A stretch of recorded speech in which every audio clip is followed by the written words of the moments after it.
Hey, welcome to Hope Anchors. I'm Johnny, And I'm Sean. and together we want to share the hope that anchors the very core of who we are to all that Jesus is. In Hebrews 6:19 it reads, "We have this hope as an anchor for the soul, firm and secure." Happy New Year. Happy New Year, Johnny. It has been way too long. Yeah, Way too long. And folks, just to be honest with you, 2025 was just a very interesting year for Johnny and I. There was a lot of life changes that happened for us both. I had a brand new another granddaughter that was brought into our life. I had some surgeries on my hand, and just life got away from us, and it was just kind of interesting. And so, I mean, the last time we talked to everybody through this podcast was when we covered the book of Lamentations, and it's just been a while. So it might take us a second or two to get our rhythm back together, but I think we'll be okay, Johnny.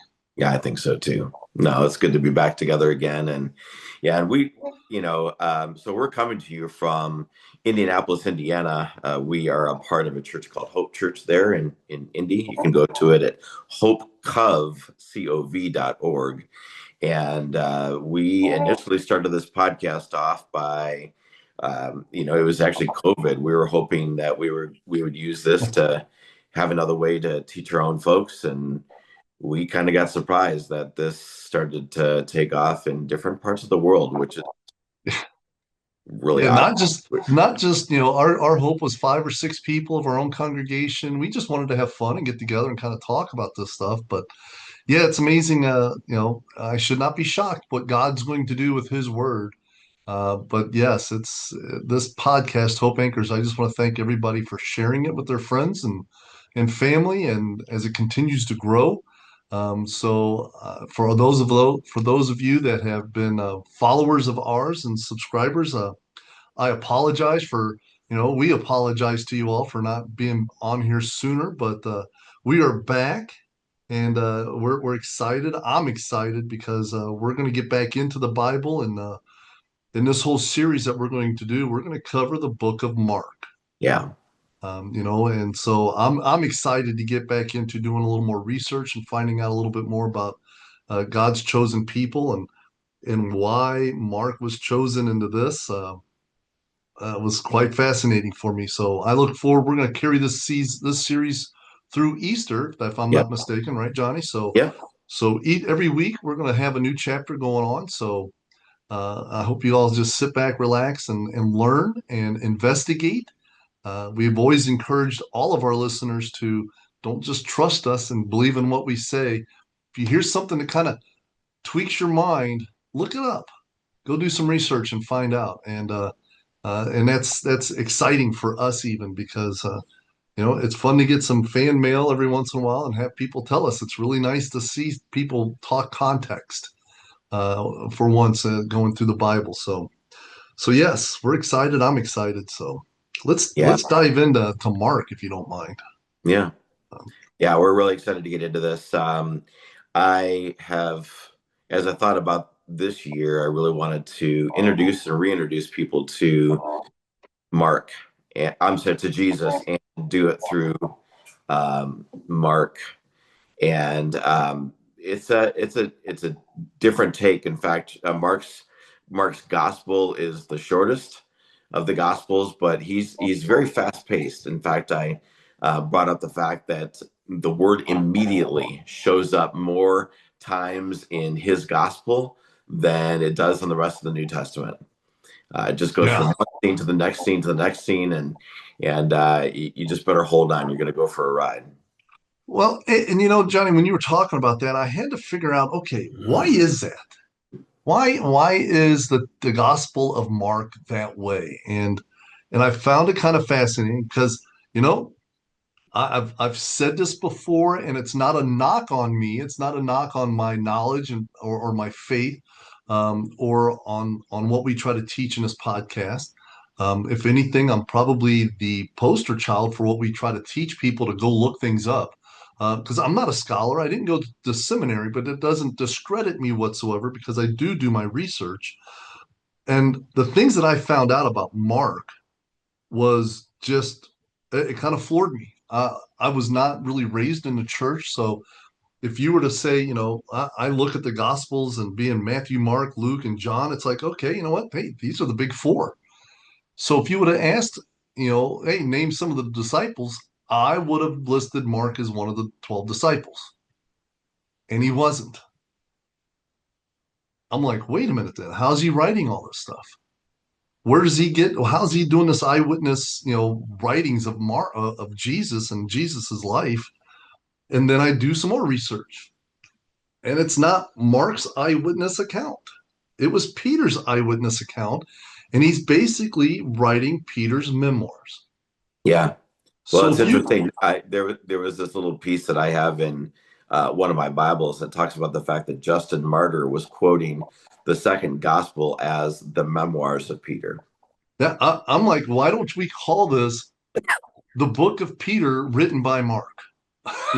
you know, because it does make more sense then of knowing the way Peter was. Peter was a no nonsense kind of guy. I don't need to bore you with the details. Let me just tell you what happened. Believe me, and let's move on to the next thing.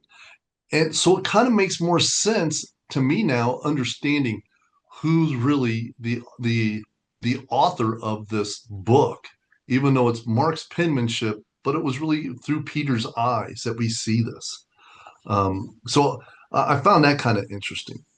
Now, when we talk about the Gospels, this was something that I really liked, and that's why you call this series "Finally Some Good News." Mhm.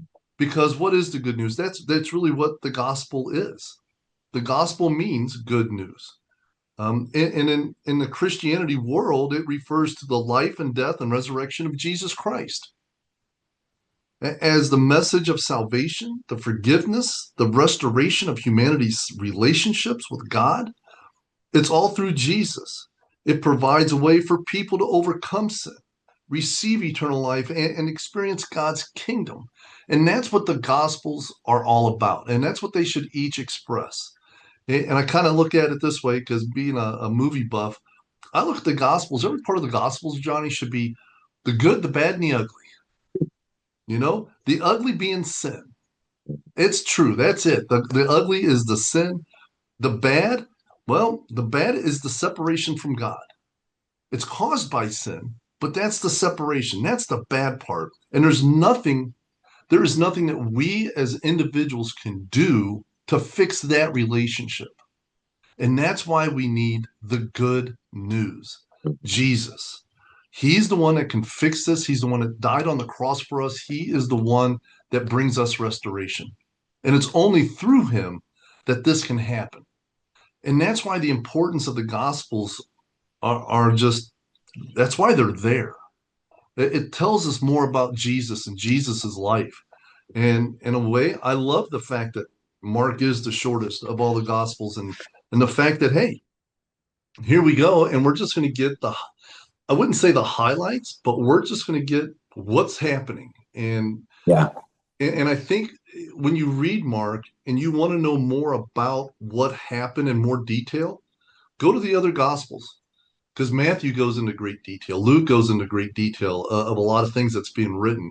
You even talked a little bit about this on Sunday about how you'll see the same things being written from in Matthew and in Luke because it's taken from Mark. Mark was the first Yeah. gospel that was written, and the others kind of take things from there, but they just went into greater details on a lot of stuff. Well, And and that's, when Luke says in his gospel that he went about investigating the truths, the claims of Christ, he talks about the fact that, let me get here to chapter 1.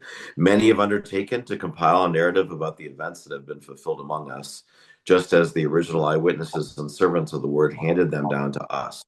So it's also seemed good to me, since I have carefully investigated everything from the very first, to write to you in an orderly sequence, most honorable Theophilus, so that you may know the certainty of the things about which you have been instructed. And so, Luke, he's investigating these claims. As you would read, I mean, Matthew, Mark, Luke are called synoptic gospels. There's a lot of similarities between the three. And then, I mean, not just similarities, but you're going to have entire sections quoted word for word, because as Luke's investigating and as Matthew's writing his account, they lean on Peter as well, for his eyewitness account. Because Yeah. I mean, you think about it, in many of those, in a number of the circumstances, there were times where Jesus was just with John, James, and Peter. Yep. So where did Mark come from? I mean, which is a great question.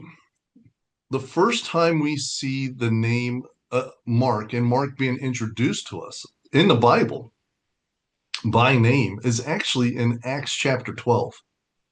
And this all stems from when Peter was in prison and he escapes prison by the help of the angel. And he goes to a house. All right. And the house is, he goes to the angel takes him and leads him and goes to a house, the house of Mary, Mary, the mother of John, also called Mark, which this is the first time we find out who Mark is. Mark's real name is John, but the surname is Mark. And so that's why we call him Mark. There's enough Johns already throughout in his group. So let's just keep it simple and let's just call him Mark.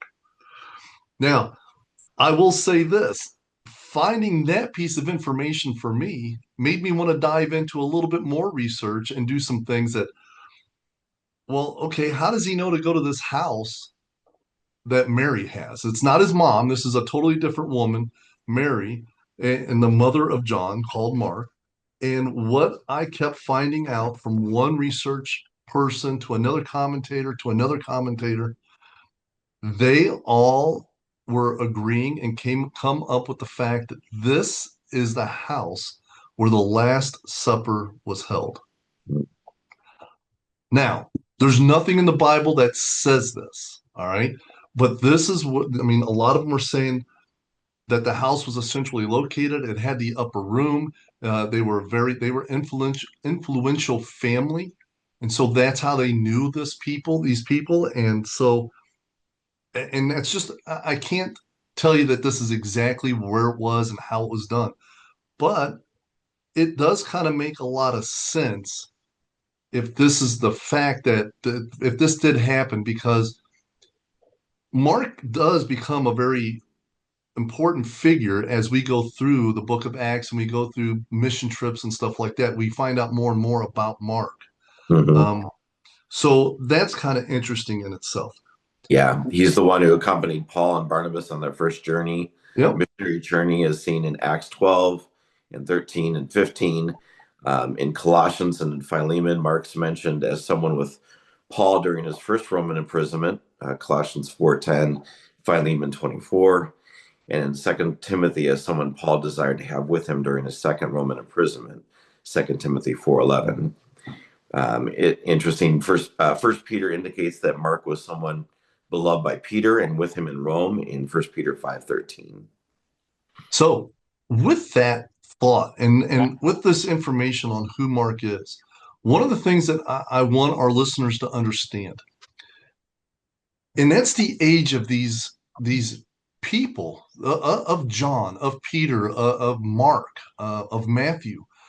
The disciples themselves, the 12, all right, they were not grown men when Jesus chose them. To us, and what we would think of today, they were still kids, they were teenagers. John was probably around the age of 15 to 16 years of old when he was chosen by Jesus. And Peter was probably one of the older ones around the age of 20 because he was already married and had a child. Mark is also right around that same age as where John was, around 15 to 17. He's just a child that was probably introduced to Jesus either around his ministry, so we can kind of think that he was probably heard some of Jesus's messages and was around when he did maybe the Sermon of the Mount, because he would have been around there and his parents would have taken him to these things. But Mark really didn't know and travel around a lot with Jesus, so he wouldn't have understood his teachings, and all of that. And why I say that makes more sense when we get into who Mark really is when he goes on these mission trips and why there was this fallout, with Mark, and why they didn't want him to go with them beyond the first one, because he kind of left them on that first mission trip that Mark went on. And Barnabas was the one that said, no, it's okay. So if you think about it, if he's 15 to 17 and Peter's probably around 20, Peter was very fond of him and almost looked at him like a little brother, is the way it kind of is the relationship that I kept reading about, of why Peter really liked him and really took good care of him and took him under his wings. And this would make more sense of why Mark was chosen to write Peter's memoirs in life. So I'm kind of excited to get into this book, but now I understand more about Mark's responsibility and his role, and I'm seeing what he writes through the eyes of Peter, which kind Well, of makes it even more interesting. I do love, this is one of those things that when I was investigating faith for myself and going from it just simply being things that I thought were fairy tales or just stories when I was growing up, to realizing that this is actual historical fact. Yeah. You have these four life stories. You have these four eyewitnesses who lean on each other's eyewitness testimony. There's an interesting note in a Bible I like to read that says the Gospels are most like Greco-Roman popular biographies, and they follow similar conventions of reporting speech and events. Ancient biographers were not as interested in giving the precise details of a person's life as are modern biographers. They were more interested in presenting a sympathetic picture of their subject and in recording the hero's words and deeds in such a way that it would present him or her as worthy of honor or emulation. Interesting point here. It's Jesus who gets that. When these people are writing themselves into the story, they're like, yeah, I'm not, Peter, he's the one who's always stepping over his own words, Yeah. right? Yep.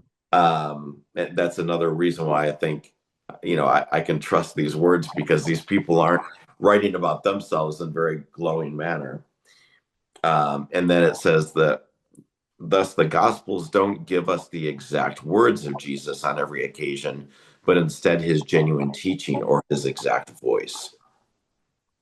Yeah, and being a historical fact, I love the fact that when you go into and you do research of these accounts and of these miracles and what Jesus did in his teachings, it's backed up in Jewish historian writings. It's backed up in Muslim writings of history of this time, even. I mean, you can find Jesus's teachings and his miracles and the things that he did in the Quran. You can find them. Josephus wrote a lot of the stuff that had happened. So it's not like they're making something up, which really, just to me, you wonder if they saw it, how did they not know who Jesus really was? If all these other historians are writing about the same accounts that Jesus did, and the only thing is, they just would not give him the divine authority. They would not say that he was the Son of God. They would say, yeah, he was a man, or he was just a good prophet, and they would stop there. And so it's kind of interesting how, Which is the distinctive mark of anything that is, correct Christian theology, orthodoxy, and false teaching. If yep, anything is teaching something different about Jesus, then it's false teaching. yeah, And right, Mark, he starts off right with verse 1 saying who Jesus oh, is. yeah, which Um, is, I mean, you go through Matthew and Luke, they're going to go through his genealogy to kind of mhm. to kind of give Jesus the accolades, and here's the lineage to prove that this was. And Peter was like, no, Mark, just write this, Son of God. Yeah, We're done with this. We're not, no debate. Don't question it. It's just truth, and we'll yeah, just go with that. yeah. And we're not going to go through the entirety of chapter 1 just because it's long. No. I would encourage you to read it for yourself. It is 45 verses long. It won't take you long, in fact. But just some of the highlights of this chapter, it talks about the fact that it is grounded uh, in my word. I was going to say philosophy. Old Thanks, Testament Z. prophecy. Yeah, I got tongue tied with philosophy, with prophecy. Um, but grounded Yeah.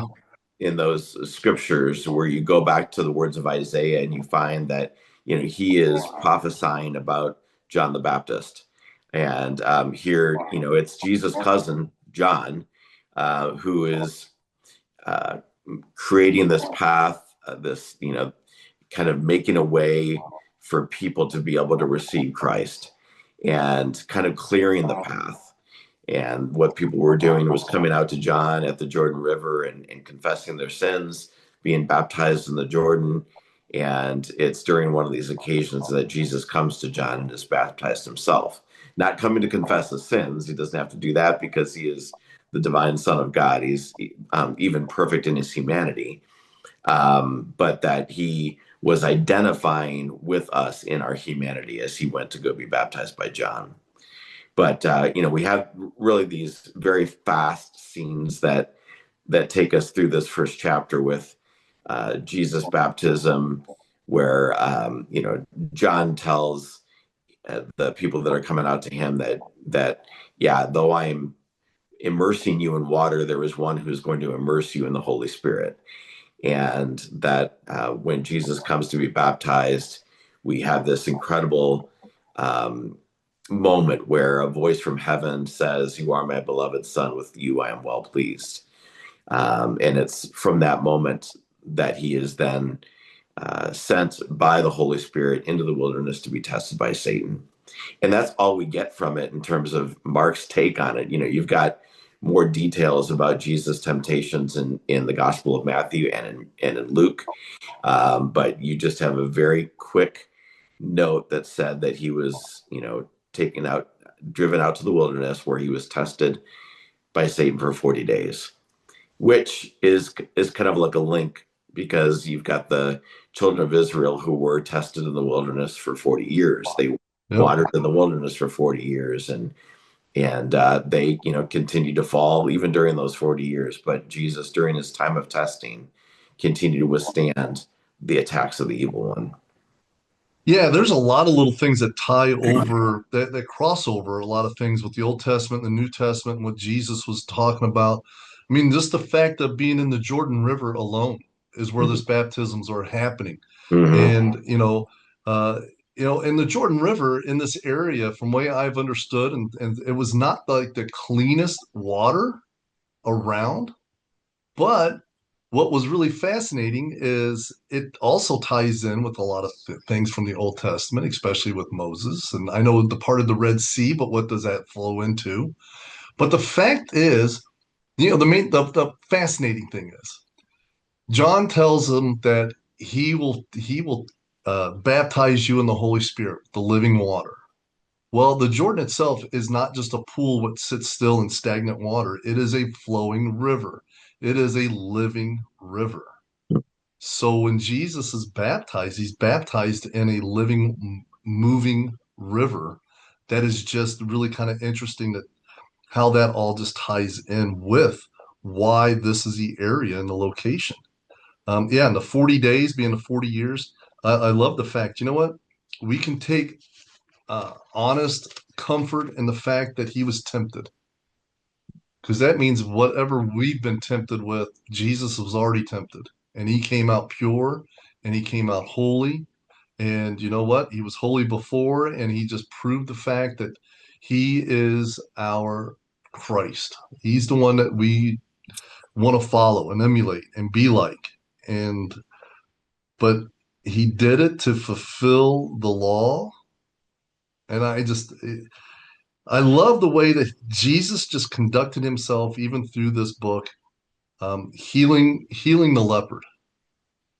Yeah, let me go I back to love some. that. Let me go back to something you were saying, because I do love that about what Jesus did for us. But Hebrews 4:15 says, uh, "For we do not, for we do not have a high priest who is unable to sympathize with our weaknesses, but one who has been tempted in every way as we are, yet without sin."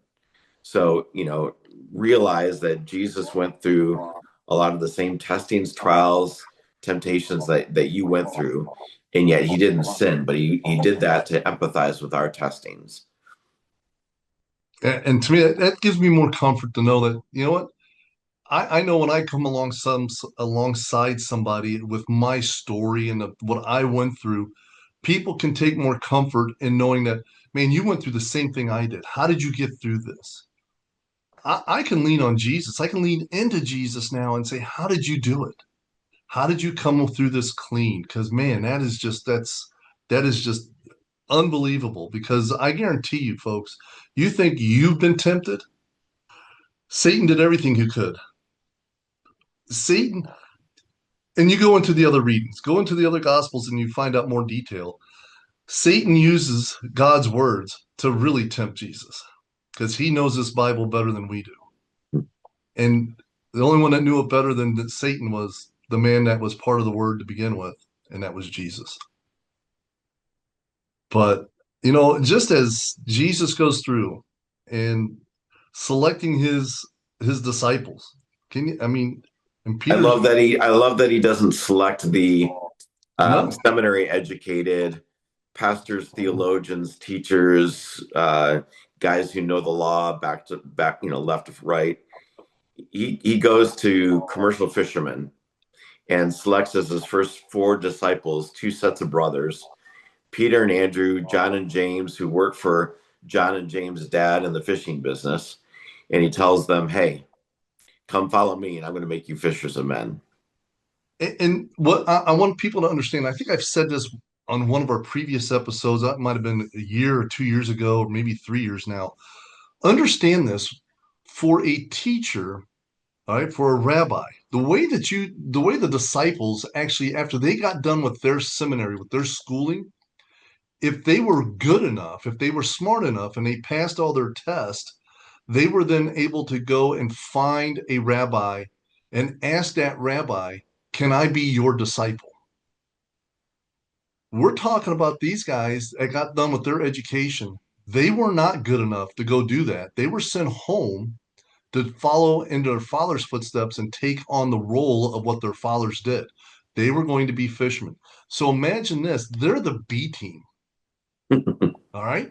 Imagine that. They're not the A team. They're the B team that's sitting back at home and said, it could have been. We could have been a contender. But no, we're home fishing now. And now here comes the rabbi. Here comes the teacher. Here comes Jesus that says, I choose you. You don't choose me. I'm choosing you to follow me. I want you to be my disciple. I want you to live with me. I want you to follow me, listen to me, be with me, and learn what I'm going to teach you, And that which was is the totally upside down.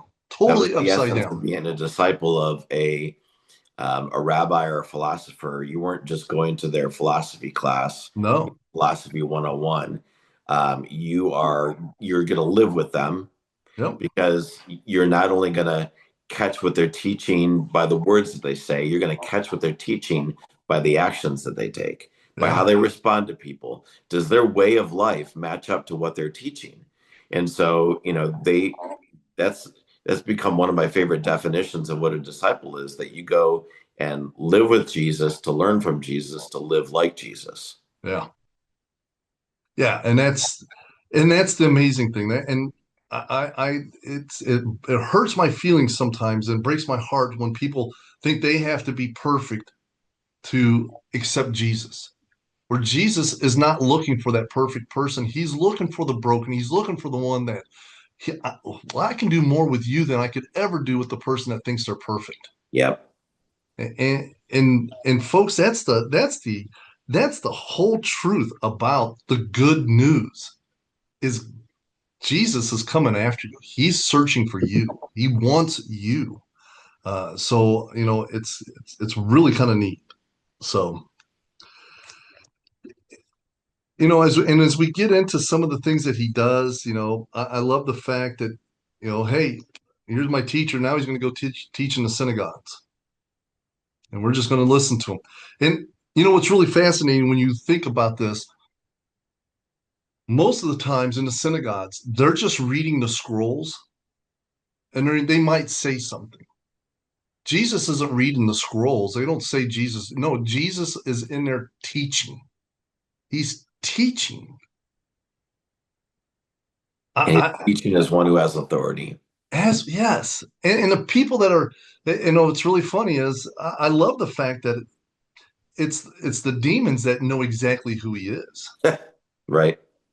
You've got these Pharisees and Sadducees and everybody else that's sitting in this synagogue listening to him teaching, and they're just kind of just like, huh, huh, huh. But yet the ones that have the demon inside of them knew exactly who it was, even called him out, and Jesus was like, hey, hey, shh, shh, shh, shh, just go away. It's just kind of fascinating how Jesus wanted to keep who he was a secret because it wasn't time yet. And some people call it the secret ministry of Jesus because he just didn't want people to know yet. It just wasn't the right time. And and you kind of wonder about that. It's like, well, how is it not the right time? And I think that's even what we see with his disciples sometimes. They're so excited about you need to tell everybody who you are. And geez, pump the brake, guys, pump the brakes. It's not time yet. It's Well, I not think that's time. where we get so enamored with numbers and followers and Yeah. popularity and that kind of thing. And here you got Jesus who's really trying to work with people, um, eat with people. It wasn't about the thousands who were going to come out and listen to him or the hundreds crowding a home. It was that one person that he could touch with his ministry and his power. And I think that was the key, Johnny. I think he's wanting to show people it's about the relationship, not about the followers. Hmm. We get so wrapped up in Facebook and everything else on social media. How many followers do I have? How many friends? How many likes do I get? Jesus could care less about any of that. And that's not what it was about. I mean, and we see that even when he heals the leper. He tells the leper, "Hey, I'm going to do something that nobody else is going to do. I'm going to touch you. All right, I'm going to heal you. But all I want you to do is go and do exactly what our Mosaic laws tell you to do. Go to the priest, show them, give your sacrifice. Don't tell anybody what I've done. Just show that you're clean." And yeah, like you said on Sunday, I'm sorry if I've had to yell unclean for how many years to get people to move out of my way so they don't get dirty. I'm going to start shouting, I'm clean. I'm Yeah. clean. Look at Yeah. me. And I'm that's the guy healed. that did it. You Yeah. know, Yeah. I just, and and Yeah. yes, As you're reading Mark chapter 1, I'd encourage you to place yourself in each of these people's shoes, whether it's the fisherman that Jesus chooses or the demon, the man who's got a demon cast out of him, or the man with the skin disease who's clean for the first time in his life. Simon Peter's mother-in-law who gets healed of a yep, fever. All these people just in the first chapter and the impact that he is already making on one life at a time.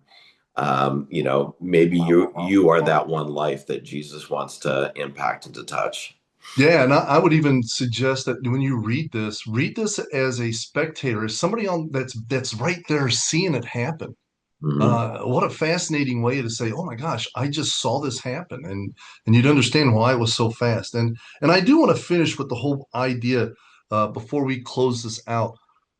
Jesus understood the power of prayer, the time to get away from everybody and to take his time and be with his Father, so he can do his Father's will.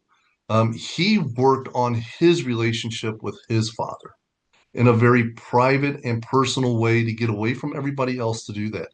And I love that idea of doing that. I don't do it enough. I don't feel like for my own heart. I spend my time, but I don't think I do it enough in intentionally. I'll put it that way.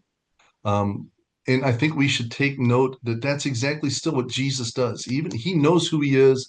He knows the son that he's the Son of God, but he still works on his personal relationship with his Father. And that, I just think that's so important to understand that.